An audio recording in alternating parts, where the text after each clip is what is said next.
अगर आपका learning licence expire हो गया है और आप लोग अपने एक्सपायर लर्निंग लाइसेंस को रिन्यू करना चाहते हैं तो कैसे करेंगे। दोस्तों घर बैठे बैठे आप लोग अपने लर्निंग लाइसेंस को रिन्यू कर सकते हैं। अगर एक्सपायर हो गया है तो आपको आरटीओ विजिट करने की ज़रूरत नहीं है। बिना आरटीओ विजिट किए बहुत ही आसानी से आप लोग अपने लर्निंग लाइसेंस को रिन्यू कर सकते हैं। रिन्यू का प्रोसेस दोस्तों बहुत ही ज़्यादा आसान है। आज की इस वीडियो में हम आपको कंप्लीट जानकारी देने वाले हैं, स्टेप बाय स्टेप बताने वाले हैं कि किस तरीके से आप लोग लर्निंग लाइसेंस एक्सपायर हो गया है तो रिन्यू करेंगे। अभी तक से आपने हमारी इस वीडियो को लाइक नहीं किया है तो मेरे भाई लाइक करके चैनल को भी सब्सक्राइब कर लीजिएगा। अगर आपके दिमाग के अंदर कोई कंफ्यूजन है, कोई क्वेश्चन है तो इस वीडियो के नीचे कमेंट करके हमसे पूछ लीजिएगा। चलिए शुरू करते हैं। परिवहन सेवा, ठीक है। परिवहन सेवा जैसे ही सर्च करेंगे सबसे ऊपर इसकी वेबसाइट आ जाएगी, इसे ओपन कर लेना है। चलिए वेबसाइट को ओपन होने देते हैं। अभी वेबसाइट ओपन हो गई। यहाँ पे ऑनलाइन सर्विसेज में आना है। दूसरे नंबर पे ड्राइविंग लाइसेंस रिलेटेड पे कर देना है क्लिक। जैसे ही क्लिक करेंगे फिर से एक नया पेज खुल जाएगा, ठीक है। यहाँ पे आपको अपने स्टेट को सेलेक्ट कर लेना है। भारत के अंदर जितने भी राज्य हैं दोस्तों सभी आ जाएंगे और सभी का प्रोसेस बिल्कुल सेम टू सेम है। तो चलिए हमने उत्तर प्रदेश को सेलेक्ट कर लिया।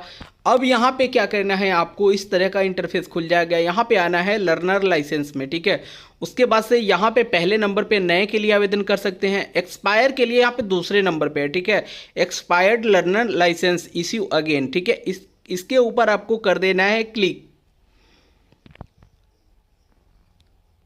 फिर यहाँ पे आपको अपने एक्सपायर लाइसेंस नंबर को आपको फिलअप कर देना है। आपका जो आपका लर्निंग लाइसेंस है उस पर आपको उसका नंबर मिल जाएगा। इसके अंदर डेट ऑफ बर्थ डालना है और सिंपल आपको सबमिट कर देना है, ठीक है।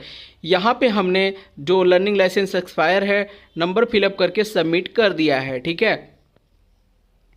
अब फिर आपको यहाँ पे आपका नाम और आपके पापा का नाम नज़र आ जाएगा, फिर कंफर्म कर देना है। जैसे ही आप कंफर्म करेंगे उसके बाद से यहाँ पे लोडिंग लेगा। लोडिंग लेने के बाद यहाँ पे आपको सबमिट बाय आधार ऑथेंटिकेशन पे कर देना है क्लिक, ठीक है। इस पे आपको टिक करके उसके बाद से सबमिट कर देना है, फिर ओके करना है। फिर यहाँ पे आधार पे टिक करके फिर से यहाँ पे इसके अंदर आधार नंबर डालना है। उसके बाद से जेनरेट OTP पे कर देना है क्लिक। हमने जैसे ही जनरेट OTP पे क्लिक किया यहाँ पे OTP सेंड कर दिया गया है। OTP को इसके अंदर आपको फिलअप कर देना है, ठीक है।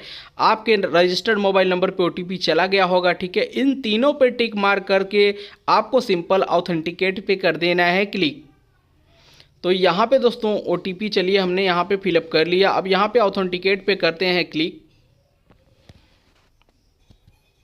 उसके बाद से यहाँ पे आपका पूरा डिटेल्स नज़र आ जाएगा। आपको कुछ भी छेड़छाड़ नहीं करना है, बिल्कुल नीचे आ जाना है। आपको कुछ भी छेड़छाड़ नहीं करना है, कुछ भी एक्स्ट्रा फिलअप नहीं करना है, ठीक है। ध्यान दीजिएगा, ठीक। अब यहाँ पे आपको प्रोसीड पे कर देना है क्लिक। उसके बाद से यहाँ पे इस टाइप का ऑप्शन नज़र आ जाएगा। यहाँ पर भी आपको बिल्कुल ही छेड़छाड़ नहीं करना है, सीधे नीचे आना है, ठीक है। चलिए यहाँ पे नीचे आते हैं।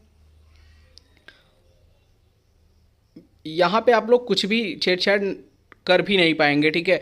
यहाँ पे टोटल नज़र आ जाएगा। यहाँ पे 2 व्हीलर 4 व्हीलर दोनों के लिए हमने आवेदन किया हुआ था। तो यहाँ पे आपको टिक करके यहाँ पे इस पर क्लिक करेंगे तो वहाँ पे चला जाएगा, ठीक है। चलिए यहाँ पे सिंपल हमने यहाँ पे मोटरसाइकिल को टिक किया, इस पर क्लिक किया, देखिए इधर आ गया, ठीक है। इसी तरीके से लाइट मोटर पर भी क्लिक करके हमने यहाँ पे इधर कर लिया, ठीक है।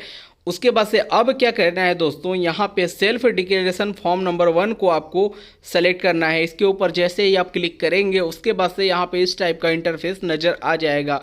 फिर आपको पहले वाले को नो करना है, दूसरे वाले को आपको यस करना है, बाकी सभी को नो कर देना है, ठीक है।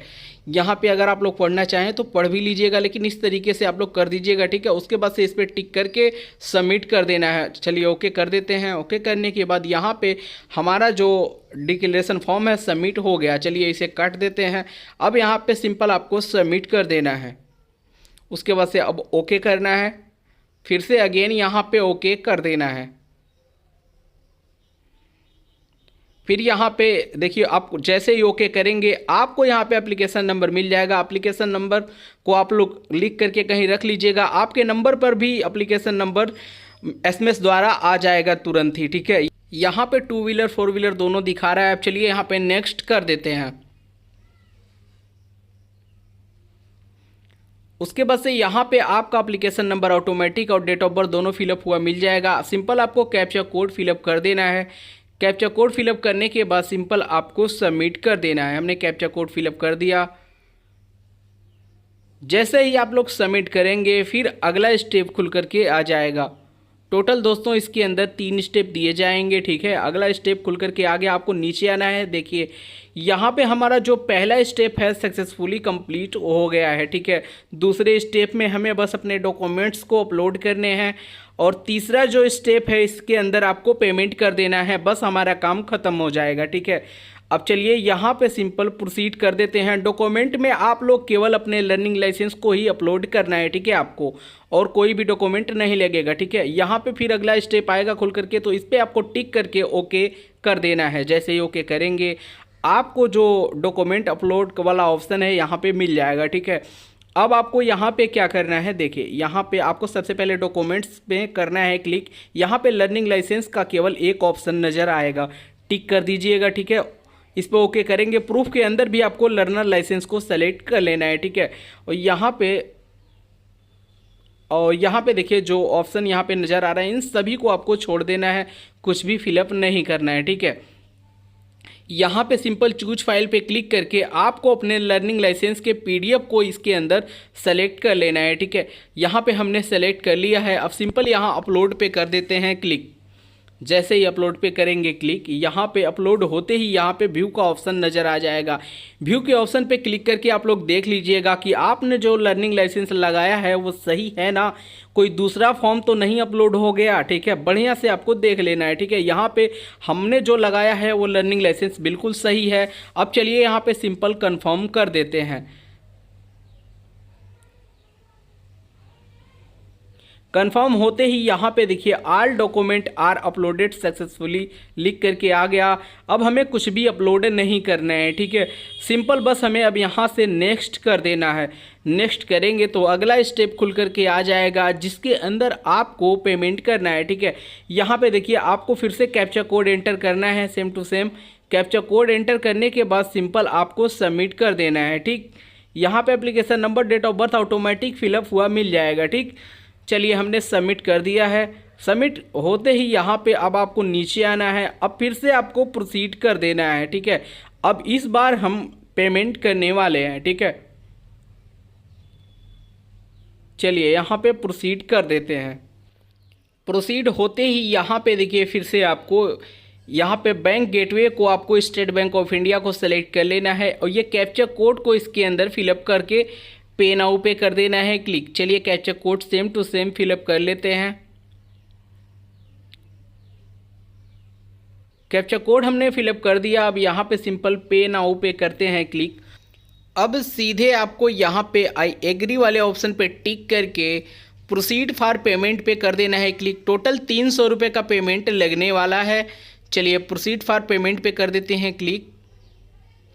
अब यहाँ पे रीडायरेक्ट करके पेमेंट गेटवे पे लेकर के जा रहा है, ठीक है। अब यहाँ पे देखिए दोस्तों, अगर आप लोग नेट बैंकिंग से पेमेंट करना चाहते हैं स्टेट बैंक के, तो इस वाले ऑप्शन को सेलेक्ट करके पेमेंट कर सकते हैं। अदर किसी नेट बैंकिंग से यहाँ से पेमेंट होगा। अगर आप लोग एटीएम कार्ड से पेमेंट करना चाहते हैं स्टेट बैंक के, तो यहाँ से होगा। अदर किसी बैंक का एटीएम कार्ड है तो यहाँ से पेमेंट होगा। अगर क्रेडिट कार्ड है तो आप लोग यहाँ से पेमेंट कर पाएंगे, ठीक है। जैसे हम पेमेंट करने वाले हैं स्टेट बैंक के डेबिट कार्ड से एटीएम से, इस पर करते हैं क्लिक। इस पर क्लिक करेंगे उसके बाद से ऑप्शन खुल करके आ जाएगा। सिंपल आपको कंफर्म कर देना है और फिर से आपको एक बार कंफर्म कर देना है, ठीक है। जैसे ही आप लोग 2 बार कंफर्म कर देंगे उसके बाद से अगला ऑप्शन खुल करके आ जाएगा। हमें अपने डेबिट कार्ड का इसके अंदर पूरा डिटेल्स फिलअप करके पेमेंट कर देना है। दोस्तों पेमेंट कंप्लीट होते ही आपको पेमेंट रिसिप्ट मिलेगा। आपको पेमेंट रिसिप्ट को सेव करके रख लेना है। फिर आपको 1 से 2 दिन वेट करना है स्क्रूटनी कंप्लीट होने के लिए। स्क्रूटनी कंप्लीट होते ही आप लोगों का लाइसेंस इशू हो जाएगा, फिर से आप लोग अपने लर्निंग लाइसेंस को डाउनलोड कर पाएंगे। दोस्तों आज 4 दिन हो गए हैं, अब चलिए देखते हैं लाइसेंस इशू हुआ या नहीं। यहाँ पे ऑनलाइन सर्विसेज में ड्राइविंग लाइसेंस रिलेटेड सर्विस पे क्लिक करके हमें उत्तर प्रदेश को सिलेक्ट कर लेना है। उसके बाद से यहाँ पे एप्लीकेशन स्टेटस पे करना है क्लिक। यहाँ पे आपको अपना एप्लीकेशन नंबर और डेट ऑफ बर्थ फिलअप करके, यहाँ पे एप्लीकेशन नंबर चलिए हम फिलअप कर देते हैं। इसके अंदर आपको अपना डेट ऑफ बर्थ डाल देना है, ठीक है, जो भी आपका डेट ऑफ बर्थ है। और ये कैप्चर कोड यहाँ पे सेम टू सेम, जो कैप्चर कोड जिस तरीके से आप लोग देख पा रहे हैं बिल्कुल सेम टू सेम एंटर कर देना है, तो आपको स्टेटस यहाँ नज़र आ जाएगा। चलिए सबमिट करते हैं। सबमिट करने के बाद यहाँ पे दोस्तों देखिए, यहाँ पे सक्सेसफुली, यहाँ पे देखिए हमें लाइसेंस नंबर भी दिखा रहा है, यानी हमारा लाइसेंस दोस्तों इशू हो गया, इसलिए यहाँ पे लाइसेंस नंबर शो हो रहा है, ठीक है। यहाँ पे एप्लीकेशन डेट भी आप हमें देखने को मिल रहा है। चलिए नीचे आते हैं, दिखा देते हैं आपको। यहाँ पे जिस दिन हमने फॉर्म को फिलअप किया था यहाँ पे डेट दिखा रहा है, ठीक है, 3/10/2023। उसके बाद से डॉक्यूमेंट भी हमने सेम डेट में अपलोड कर दिया, फ़ोटो एंड सिग्नेचर भी 3/10 को ही अपलोड कर दिया। रहा बात पेमेंट का, तो पेमेंट हमने 3 दिन बाद किया, 6/10/2023 को, ठीक है। यहाँ पे देख लीजिए 6/10/2023 को हमने पेमेंट कंप्लीट किया। और जो स्लॉट है एलएल का, वो स्लॉट बुक करने की ज़रूरत ही नहीं है, आपको विजिट करने की ज़रूरत ही नहीं है। यहाँ पे स्क्रूटनी देखिए, यहाँ से आरटीओ से स्क्रूटनी हमारा 6/10/2023 को ही कंप्लीट हो गया, यानी उसी दिन जिस दिन हमने पेमेंट किया उसी दिन स्क्रूटनी हो गया। और यहाँ पे हमारा लाइसेंस जो है अगले दिन ही यानी 7 तारीख को ही अप्रूव हो गया, ठीक है, इशू हो गया, ठीक। यहाँ पे देखिए 7 तारीख को, यहाँ पे 7/10/2023 को हमारा लाइसेंस एक दिन बाद ही इशू हो गया। रहा बात प्रिंट का, तो प्रिंट हमने आज किया है यहाँ पे 11/10/2023 को। देखिए ये रहा लाइसेंस, ठीक है। तो दोस्तों अगर आपका कोई क्वेश्चन है तो कमेंट करके पूछ लीजिएगा। थैंक